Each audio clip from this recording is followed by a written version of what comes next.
నేను ఒకటి రెండు సాంస్కృతికపరమైన విషయాల గురించి మాట్లాడదలుచుకున్నాను. ఇది రాజకీయాలకు అతీతమైనటువంటి విషయం.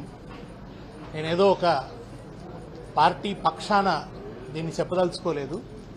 తెలంగాణ అస్తిత్వం పట్ల ఒక స్పృహ ఉన్నవాడిగా, తెలంగాణ అస్తిత్వ పోరాటంలో భాగస్వామిగా, ఒక సాంస్కృతిక సైనికుడిగా నేను ఈ విషయాన్ని సమాజం ముందు పెట్టదలుచుకున్నాను. ఇవాళ ముఖ్యమంత్రి గారు గత ప్రభుత్వం యొక్క ఆనవాళ్లను రూపుమాపుతాను, లేదా గత ప్రభుత్వం అనండి, ఆ ఉద్యమానికి నాయకత్వం వహించినటువంటి తెలంగాణ రాష్ట్ర సాధన ఉద్యమానికి నాయకత్వం వహించినటువంటి కేసీఆర్ గారు, టీఆర్ఎస్ పార్టీ, తర్వాత టీఆర్ఎస్ ప్రభుత్వం, ఈ ఆనవాళ్లను నేను పూర్తిగా చెరిపేస్తాను, రూపుమాపేలా చేస్తాను అని ఒక సంకుచిత దృక్పథంతో ఒక స్టేట్మెంట్ ఇచ్చారు ఆయన.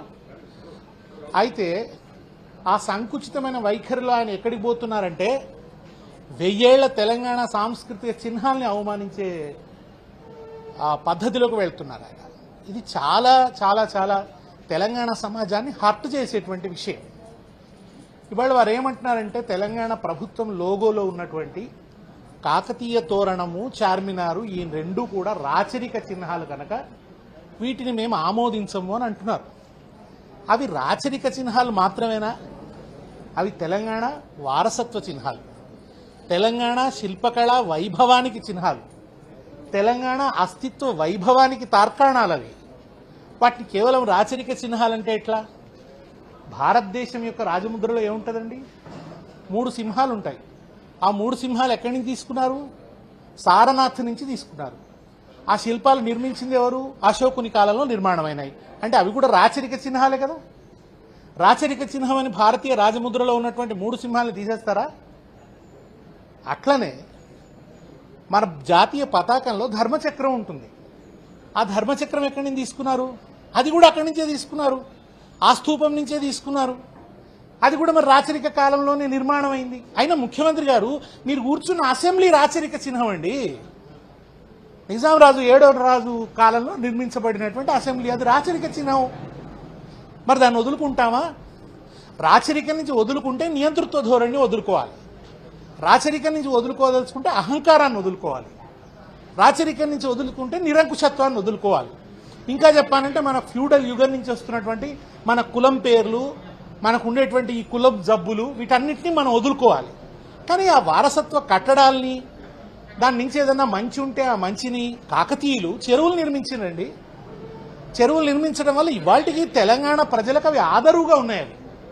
మరి అవన్నీ రాచరిక చిహ్నాలు అయితే ఆ చెరువులను కూడా చెరువులన్నీ పూర్తి చేస్తారా? మిషన్ కాకతీయ అనే పేరుతో ఆ చెరువులన్నీ పునరుద్ధరించారు. కేసీఆర్ గారు ఆనవాళ్ళని తిరిగి పూడిక నింపుతారా? మరి ఆ కట్టలన్నీ తీసేస్తారా? ఆనవాళ్ళు చెరిపేయడం అంటే ఏమిటి అసలు? తర్వాత కాకతీయ కళాతోరణం అనేది అది ఒక తెలంగాణ ఒకనాడు చాలా సంపద్వంతమైన సమాజంగా ఉంది అని చెప్పడం కోసం. దాంట్లో మీకు పైన 2 హంసలు ఉంటాయి. అవి పారదర్శకతకు, క్షీర నీర న్యాయాన్ని పాటిస్తాయి కదా హంసలు. అవి పారదర్శక గుర్తులు. 2 సింహాలు ఉంటాయి అటు ఇటు, అవి పౌరుషానికి, పరాక్రమానికి గుర్తులవి. అట్లాగే ఒక తల ఎత్తిన మొసలి ఉంటుంది. దానికి అర్థం ఏమిటంటే, ఆ రోజు చెరువులు వాళ్ళు విరివిగా నిర్మించారు. జల సమృద్ధి ఉంది, నీళ్లున్న చోట మొసళ్ళు ఉంటాయి కనుక జల సమృద్ధి ఉంది అని చెప్పడానికి మొసళ్ళని పెట్టారు వాళ్ళు. తెలంగాణలో జల సమృద్ధి ఉంది ఈ చెరువుల వల్ల అని తెలియజేయడానికి మొసళ్ళని పెట్టినారు.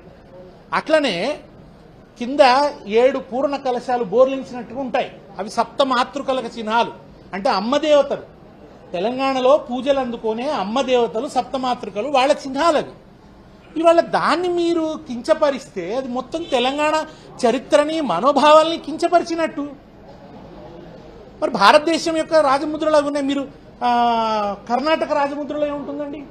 గజకేసరి ఉంటుంది, అది కూడా రాచరిక సంస్కృతి నుంచి వచ్చిందే. తమిళనాడు లోగోలో ఏముంటుంది? శ్రీవిల్లి పుత్తూరు గోపురం ఉంటుంది, ఆ గోపురం కూడా రాచరికం నుంచి వచ్చిందే. అది మన కిరాత రాజులు నిర్మించినటువంటిది. అది దాని తర్వాత పాండ్యులు అభివృద్ధి చేశారు, మరి అది రాచరిక చిహ్నమే.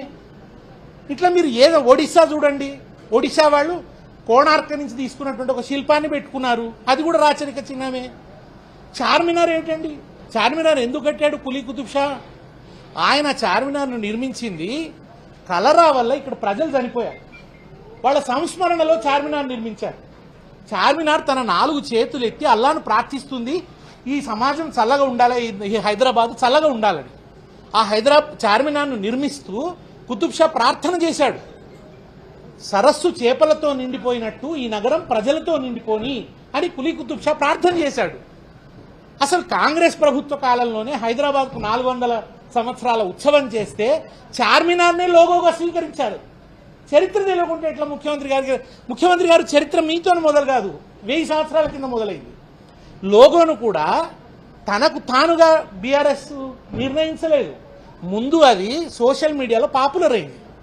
సోషల్ మీడియాలో ఆ కాకతీయ తోరణం పెట్టి దాని ద్వారా అది ప్రసిద్ధమైంది. దాన్నే స్వీకరించి గంగా జమున తెహజీబ్ కూడా ఇక్కడ ఉన్నది, కలిసి బతికేటువంటి సంస్కృతి ఉన్నది, అన్ని మతాల వాళ్ళు, అండ్ హైదరాబాద్కు గుర్తుగా ఉంటుంది.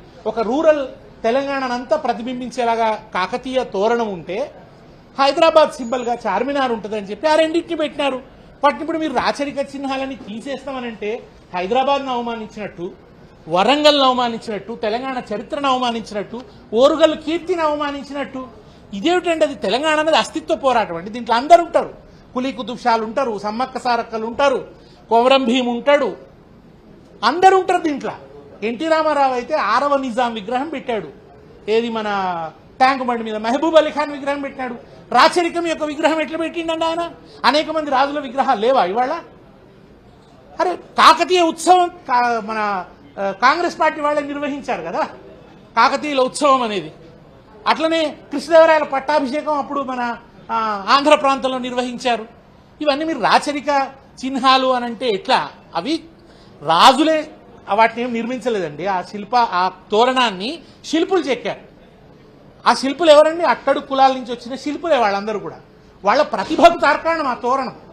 తెలంగాణ అట్టడుగు వర్గాల నుంచి వచ్చిన శిల్పుల ప్రతిభకు కూడా తార్కాణం కాకతీయ తోరణం. దాన్ని తీసేస్తామంటే ఎట్లా? రేపు వరంగల్ ప్రజలు హర్ట్ కారా? తెలంగాణ హర్ట్ కాదా? తెలంగాణ సమాజం హర్ట్ అవుతుంది మీరు తీసుకునేటువంటి ఈ చర్యల వల్ల. ఇక రెండవది, తెలంగాణ తల్లి, ఆమె కిరీటంతో ఉంది, ఒడ్డాణంతో ఉంది. ఒడ్డాణంతో ఉంటే ఇబ్బందట, ఓ నగ వేసుకుంటే ఇబ్బందట. నిజానికి అంటే ఒక తెలంగాణ తల్లి వెనుకబడ్డ ప్రాంతము, పేదరికపు ప్రాంతము అని అంటుంటే అట్లా కాదు అని చెప్పడానికి. తర్వాత అప్పుడు తెలుగు తల్లి భావన అనేది ఉమ్మడి రాష్ట్ర ప్రతీకగా వాళ్ళు ప్రచారం చేసినారు. తెలంగాణ విడిపోతే తెలుగు తల్లి హృదయం బద్దలైపోతుంది ఎట్లా అని చెప్పి తెలుగు తల్లి ప్రతీకను ముందరి. ఆ తెలుగు తల్లికి కూడా కిరీటం ఉంటుందండి, ఆమె చేతిలో కూడా పూర్ణ కలశం ఉంటుంది. అసలు పాత ఆంధ్రప్రదేశ్ గుర్తు పూర్ణ శిల్పం, ఆ పూర్ణ కలశం, అది కూడా ఫణిగిరి శిల్పాల నుంచి తీసుకున్నారు. మరి అది రాచరికపు గుర్తే, ఏది రాచరికపు గుర్తు కాదు. ఆ తర్వాత అప్పుడు ఆ తెలుగు తల్లి భావనను వాళ్ళు ఉమ్మడి రాష్ట్ర ప్రతీకగా వాడుతుంటే తెలంగాణ రాష్ట్ర డిమాండ్ ప్రతీకగా తెలంగాణ తల్లిని ముందుకు తీసుకురావాల్సి వచ్చింది. అదొక చారిత్రక సందర్భంలో వచ్చిన ప్రతీక. ఇవాళ నిజానికి ఆ సందర్భం ఏం లేదు. ఆ సందర్భంలో ఆ తల్లి ప్రతీక వచ్చింది. వచ్చినప్పుడు మన దేవతలు ఎట్లా ఉంటారో, ఒక సరస్వతి ఎట్లా ఉంటుందో, లక్ష్మీదేవి ఎట్లా ఉంటుందో, ఒక పెద్దమ్మ ఎట్లా ఉంటుందో, ఒక దుర్గమ్మ ఎట్లా ఉంటుందో, ఒక కాళీ ఎట్లా ఉంటుందో, వాటి నుంచి ప్రేరణ పొంది కిరీటం పెట్టినారు. దేవతల కిరీటం ఉంటుంది కదండి, ఒక దేవతా స్వరూపం వల్ల కనిపించాలి, దేవతా స్త్రీ వల్ల కనిపించాలని చెప్పి కిరీటం పెట్టినారు. కొన్ని నగలు ఉన్నాయి, నగలు వేసుకోరా, ఇవాళ తెలంగాణ వాళ్ళు వజ్ర వైడూర్యాలు వేసుకోరని ఒక స్టేట్మెంట్ ఇచ్చేసినారు. అయ్యో ఎవరు వాళ్ళ సోషల్ మీడియాలో ఫోటో కూడా పెట్టినారు. రేవంత్ రెడ్డి గారి కుటుంబం వాళ్లే పెళ్లికి పోతే బ్రహ్మాండమైన ఆభరణాలు పెట్టుకున్నారు. తెలంగాణ వాళ్ళు ఆభరణాలు పెట్టుకోరంటే ఎట్లనండి? ఆభరణాలు ఉండాలి, ఇక్కడ స్త్రీలు కూడా దర్జాగా ఉండాలి అని చెప్పి ఒక కోరిక. అదేమి పెద్దంత నేరం కాదు. దాన్ని ఇప్పుడు మార్చేస్తామంటున్నారు. అవేమో మొత్తం ఆ ఊర్లలో అంతటా ప్రతిష్ఠించి ఉన్నాయి. దానికి అప్పుడు ప్రజల ఆమోదం కూడా వచ్చింది. ఇప్పుడు దాన్ని మార్చాల్సినటువంటి అవసరం ఏమిటో, దాని మీద ఈ చర్చ అంతా ఎందుకో నాకైతే అర్థం కానటువంటి పరిస్థితి ఉన్నది.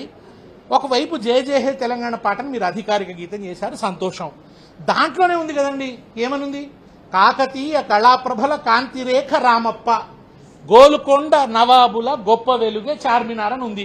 ఓవైపు చార్మినార్ని కీర్తిస్తారు, కాకతీయుల శిల్పాన్ని ఓ పాటలో కీర్తిస్తారు. పాటలోంచి కూడా తీసేయండి, చిహ్నమే అయినట్టయితే పాటలోంచి తీసేయండి. దాన్ని తీసేస్తారా? అందశ్రీ అన్న రాసిన పాట, మరి దాంట్లో అవి ఉన్నాయి. ఇదేందండి, ఇట్లా ఎన్ని తీసేస్తారు? రుద్రమ ఒక రాణి, మరి రాణుల పేర్లు వద్దంటే తీసేయండి. మనం ఎన్నో ఇట్లా ఇవన్నీ తలుచుకున్నాం. శాతవాహనులను తలుచుకున్నాం. గద్దర్ పాట రాస్తే శాతవాహనుల దగ్గర నుంచి మొదలవుతుంది. శాతవాహనులు, రాష్ట్రకూటులు, ఈ అన్ని రాజుల పేర్లు రాజవంశాలండి ఆయన తన పాటలో ప్రస్తావిస్తాడు. తెలంగాణ ఇది తెలంగాణ పోరాటం గురించి అయినటువంటి వాళ్ళు, తెలంగాణ ఉద్యమంలో కలిసి రానటువంటి వాళ్ళు, తెలంగాణ ఉద్యమ స్వరూప స్వభావాలు అర్థం చేసుకున్నటువంటి వాళ్ళు ఈ కరెక్ట్ కాదు. తాజ్మహల్ ఉందండి, అది కూడా రాజు ఉపన్యాసం చెప్తాడండి. మరి ఎర్రకోట దేనిచ్చినామండి? రేవంత్ రెడ్డి గారు మీరు ప్రధానులు ఎవరు రాచరిక చిహ్నాల నుంచి ప్రసంగించకూడదు, ఎర్రకోట మీద ప్రధాని ప్రసంగించకూడదు అని చెప్పండి. మీ కాంగ్రెస్ ప్రధానమంత్రులంతా ఎర్రకోట నుంచే మాట్లాడినరు. అశోక చక్రంలో కానీ మన 3 సింహాలు కానీ అవి రాచరిక చిహ్నాలు కాదా? నేను వారికి విజ్ఞప్తి చేస్తున్నాను, మీరు కాకతీయ తోరణాన్ని తీసేయకండి, దానివల్ల అనవసరంగా సొసైటీ హర్ట్ అవుతుంది. చార్మినార్ని తీసేయకండి. చార్మినార్ ఇక్కడ ఉండేటువంటి ఈ కలగలిసిన జీవితానికి చిహ్నం, అది ఒక కరుణకు చిహ్నం. మైనారిటీ సోదరుల మనోభావాలు కూడా హర్ట్ అవుతాయి. ఎందుకు మీరు ఇట్లా హర్ట్ చేయదలుచుకున్నారో అర్థం కావటం లేదు. మీరు ఆ ప్రయత్నానికి పూనుకోవద్దని చెప్పి నేను వారికి సవినయంగా మనవి చేస్తున్నా. మీరు పాత ఏదో కేసీఆర్ గారి గుర్తులన్నీ మలిపేస్తామంటే కూడా సాధ్యమయ్యే పని కాదు. మీరు కొత్త క్యాలెండర్ తెచ్చారు, ప్రభుత్వంది, మీ వెనక సెక్రటేరియట్ కనబడుతోంది, అది మరి కేసీఆర్ ఆనవాళ్ళే అవుతుంది. అప్పుడు అట్లా చాలా ఆనవాళ్లు ఉంటాయి కదా ఆయన ప్రభుత్వ హయాంలో జరిగినవి. ఆయన ప్రభుత్వంలో హయాంలో జరిగినవి ప్రభుత్వ ఆనవాళ్ళు అయితే వ్యక్తుల ఆనవాళ్ళు కావు. మీరు అర్థం చేసుకోండి. అట్లా అనుకోకూడదు. మీరు అవన్నీ కూడా తీసేస్తాం, ఇవన్నీ కూడా ఇస్తాం. మీకు రాజకీయ యుద్ధాల కోసం ఉద్యమ క్రమంలో వచ్చినటువంటి ఒక పరిణామాలను మీరు వాటిని అనవసరంగా కించపరిచే, అగౌరవపరిచే ప్రయత్నం చేయవద్దని నేను రేవంత్ రెడ్డి గారికి, ముఖ్యమంత్రి గారికి, కాంగ్రెస్ ప్రభుత్వానికి సవినయంగా విజ్ఞప్తి చేస్తున్నాను.